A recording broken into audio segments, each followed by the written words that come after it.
Hi everyone, welcome to my channel. எங்களோட channel name வந்து Pinki rose creation. உங்க சேனலுக்கு சப்ஸ்கிரைப் பண்ணுங்க, ஷேர் பண்ணுங்க, லைக் பண்ணுங்க. இப்பதான் நாங்க ஆரம்பிச்சிருக்கோம். எங்களுக்கு சப்போர்ட் பண்ணுங்க. இடையில ஸ்கிப் பண்ணி பார்க்காதீங்க. நான் இடையில சின்ன டிப்ஸ் சொல்லுவேன். பியூட்டி டிப்ஸா இருந்தாலும் சரி, ஹெல்த் டிப்ஸா இருந்தாலும் சரி, எதா இருந்தாலும் சொல்லுவேன். ஸ்கிப் பண்ணாம பாத்தீங்கன்னா தான் நான் ஃபுல்லா எல்லாம் என்ன சொல்றேன் அப்படின்றது உங்களுக்கு புரியும். இப்போ நம்ம வீடியோவில் இன்னைக்கு என்ன பார்க்க போறோம்னா புளி சாதம் பண்ண போறோம். இப்ப புளி சாதம் வந்து எல்லாரும் வந்து பச்சை தண்ணியில தான் கரைச்சிருப்பாங்க, பார்த்திருப்பீங்க. இப்போ நான் வந்து உங்களுக்கு தேங்காய் பால்ல சாதம் செய்ய போறேன். இது வந்து ஃபர்ஸ்ட் பால் எடுத்து வச்சிருக்கேன், திக்கா கரைச்சி எடுத்து வச்சிருக்கேன். அந்த பாருங்க திக்னஸ் எவ்வளவு எப்படி இருக்குன்றத பாருங்க, திக்கா கரைச்சி. இது வந்து எடுக்கிறதுக்கு நான் அரை மூடி தேங்காவை, நல்லா ஒரு பெரிய சைஸ் தேங்காவை எடுத்தேன். அரை மூடி தேங்காவை போட்டு பீஸ் போட்டு மிக்சியில் போட்டு கிரைண்ட் பண்ணி அதில் புழிஞ்சி எடுத்து வச்சிருக்கேன். ஃபர்ஸ்ட் பால் இதில் வந்து ஒரு அரை கப்பு இருக்கு. இது வந்து செகண்ட் பாலில் வந்து இது வந்து ஒரு கப்பு இருக்கு. நம்ம எடுத்துருக்கோம். இப்போ நம்ம தேங்காய் பாலில் தான் செய்ய போகிறோம், தண்ணியில் பச்சை தண்ணியில் செய்ய போகிறது இல்லை. இப்போ அதுக்கு தேவையான இன்க்ரீடியன்ஸ் என்னன்றதை பார்ப்போம். இப்போ வந்து நல்லா ஒரு பெரிய லெமன் சைஸ் புளி எடுத்திருக்கேன். பாருங்க இந்த இதோட இருக்கு. இதெல்லாம் இருந்தாதான் நமக்கு வந்து கரைக்கிறதுக்கு கிரீப் கிடைக்கும், இல்லைன்னா கொலன்னு இருக்கும். இந்த மாதிரி நல்லா அலசிட்டு எடுத்து வச்சிருக்கேன். மண் இருக்கும், அலசிட்டு எடுத்து வச்சிருக்கேன். இந்த புளியை எடுத்திருக்கேன். அதுக்கப்புறம் வந்து நம்ம தாளிக்கிறதுக்கு ஒரு சின்ன பீஸ் வந்து பெருங்காயம் எடுத்துருக்கேன். அடுத்து நம்ம தாளிக்கிறதுக்கு கடுகு எடுத்திருக்கோம். இப்போ ஒரு ஸ்பூன், ஒரு 2-3 ஸ்பூன் வந்து நான் வந்து ஆயில் எடுத்திருக்கேன். இது வந்து நல்லெண்ணெய். ஏன்னா வந்து புளிசாதம் வந்து நல்லெண்ணெயில் செஞ்சாதான் ரொம்ப ருசியா டேஸ்டா இருக்கும், நல்லா வாசனையா இருக்கும். அதுக்காக எடுத்திருக்கேன். அப்புறம் ஒரு ஸ்பூன் வந்து மஞ்சத்தூள் எடுத்திருக்கேன். அப்புறம் வந்து ஒரு 8 மிளகாய் எடுத்திருக்கேன்.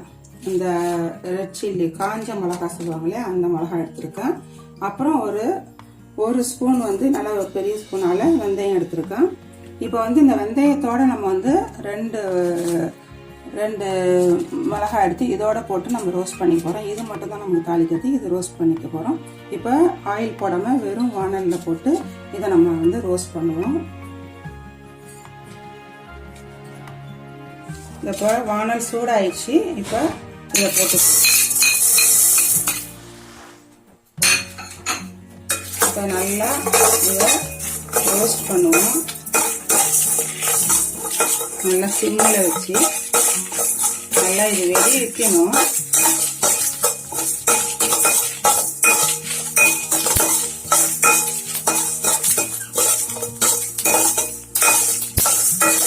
நல்லா படபடன்னு வெடிக்குது.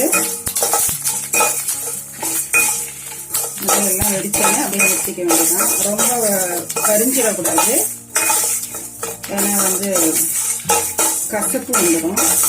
அதனால அவ்வளோதான், நம்ம நிறுத்திக்குவோம். இப்போ வந்து இந்த ரோஸ்ட் பண்ண வெந்தயம் இதோட கொஞ்சம் மஞ்சள் சேர்த்து நம்ம பொடி பண்ணிப்போம். இப்போ நம்ம 2வது பால் எடுத்து வச்சிருந்தோம் இல்லையா, அதில் இந்த புளியை எடுத்து இதில் போட்டு நம்ம நல்லா ஊற வச்சுக்குவோம்.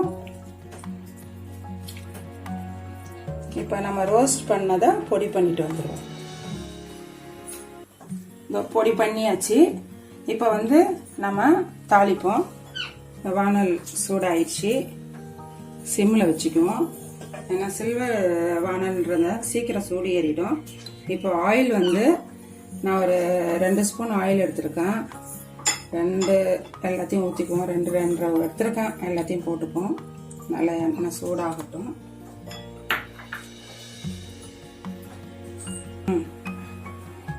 இந்த எண்ணெய் நல்லா சூடாயிடுச்சு.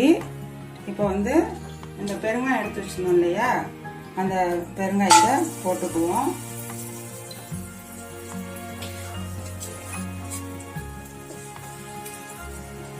இது நல்லா பொரியட்டும். நல்லா பொரியணும். இப்போ இந்த மிளகாவை நம்ம காம்போட இருக்கு, காம்பை கிள்ளிக்குவோம். காம்பு கிள்ளுவோம்.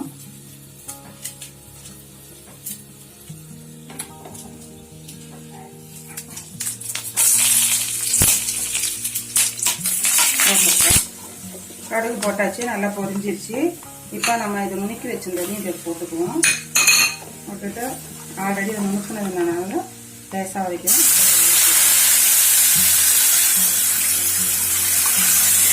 நான் ஃபஸ்ட்டு பாலில் கரைச்சி வச்சுருந்தோம் இல்லையா, அதை வந்து இதில் ஊற்றிக்குவோம்.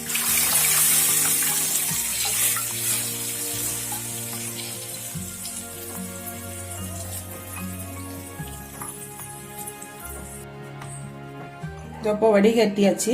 இப்போ இதில் வந்து ஒரு 1.5 ஸ்பூனு நம்ம சால்ட்டு போட்டுப்போம். ஏன்னா நான் வந்து 3 டம்ளர் ரைஸ் எடுத்துருக்கிறேன். அந்த ரைஸுக்கு தேவையானது இப்போ இந்த ரசம் பண்ணியிருக்கோம். இப்போ வந்து இது நல்லா வந்து கொதிக்கணும். நம்ம கொதிச்சிட்ட பிற்பாடு எவ்வளோ திக்காக இருக்கு பாருங்க, கிரீமியாக. இப்போ வந்து நம்ம கொதிச்சிட்ட பிற்பாடு லாஸ்ட்டாக கொஞ்சம் இறக்க போகிறதுக்கு முன்னாடி நம்ம அந்த ஃபர்ஸ்ட் பால் எடுத்து வச்சோம் இல்லையா, அந்த பாலை எடுத்து ஊற்றி லைட்டாக ஒரு கொதி வந்தோடனே நம்ம நிறுத்திடணும். இப்போ இது வந்து லிட்டு போட்டு மூடி வைப்போம். நம்ம இப்போ வந்து கொஞ்சோண்டு மஞ்சத்தூள் போட்டுட்டு ஒரு லிட்டு போட்டு மூடிடுவோம். இது இதோட நல்லா கொதி வர ஆரம்பிச்சிருக்கு இப்போதான். ஆனால் இது வந்து புளிசாதத்துக்கு கொஞ்சம் நல்லா கொதிக்கணும். நல்லா கொதிச்சோடனே தான் நம்ம ஃபஸ்ட்டு பால் எடுத்து வச்சோம் இல்லையா, ஒரு 1/2 டம்ளரு, அதை அதில் போட்டுக்கலாம். இது வந்து இப்போ நல்லா கொதிக்கட்டும். நல்லா கொதிக்கணும். இது நல்லா இருக்கு பாருங்க, க்ரீமியாக. இந்த தேங்காய் பால் எடுத்தோம்னா ரொம்ப நல்லது.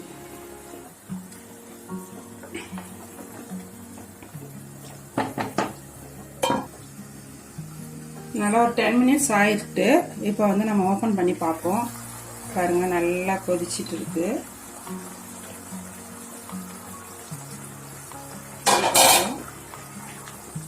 நல்லா க்ரீமியாக ஆயிடுச்சு. இப்போ வந்து நம்ம இந்த ஃபர்ஸ்ட்ல எடுத்து வச்சோம் இல்லையா அந்த பால், அதை தூக்கி இதில் ஆட் பண்ணிப்போம்.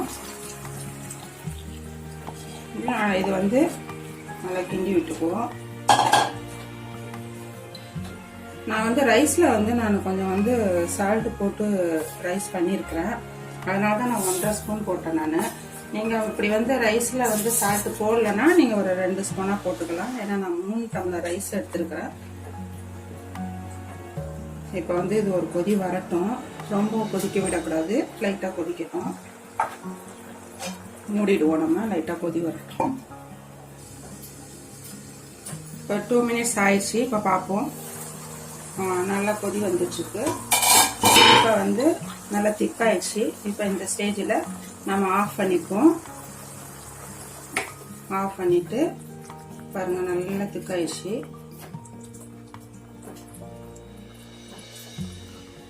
நம்ம வந்து ரைஸ்ல போட்டு கிளறிடுவோம்.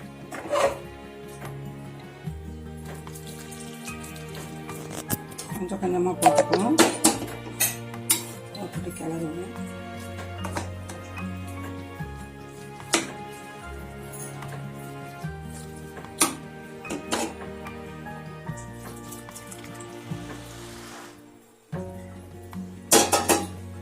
நல்லா கிளறணும்.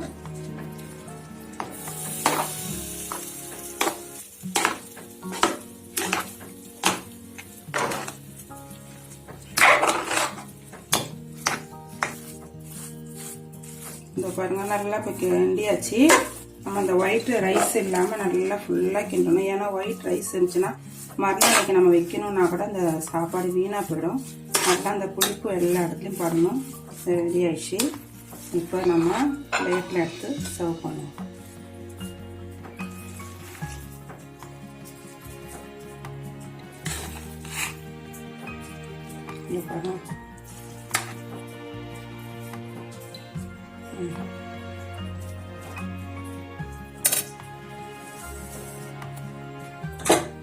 பாருங்க, எவ்வளோ சுவையான தேங்காய் பாலில் பண்ண புளி சாதம் ரெடி.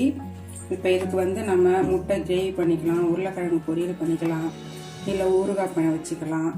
இல்லை நான்வெஜ் வேணுன்னா சிக்கன் அந்த மாதிரி மட்டன் எதாவது பொரிச்சு சாப்பிடலாம், என்ன வேணாலும் வச்சுக்கலாம். சமைச்சு சாப்பிட்டு பாருங்கள். பிடிச்சிருந்தாக்கா லைக் பண்ணுங்கள், ஷேர் பண்ணுங்கள், சப்ஸ்கிரைப் பண்ணுங்கள். பக்கத்தில் இருக்க பெல் பட்டனை ப்ரெஸ் பண்ணுங்கள். அப்போ தான் நாங்கள் அடுத்தடுத்து போடுற வீடியோ உங்களுக்கு நோட்டிஃபிகேஷனில் வரும். தேங்க்ஸ் ஃபார் வாட்சிங்.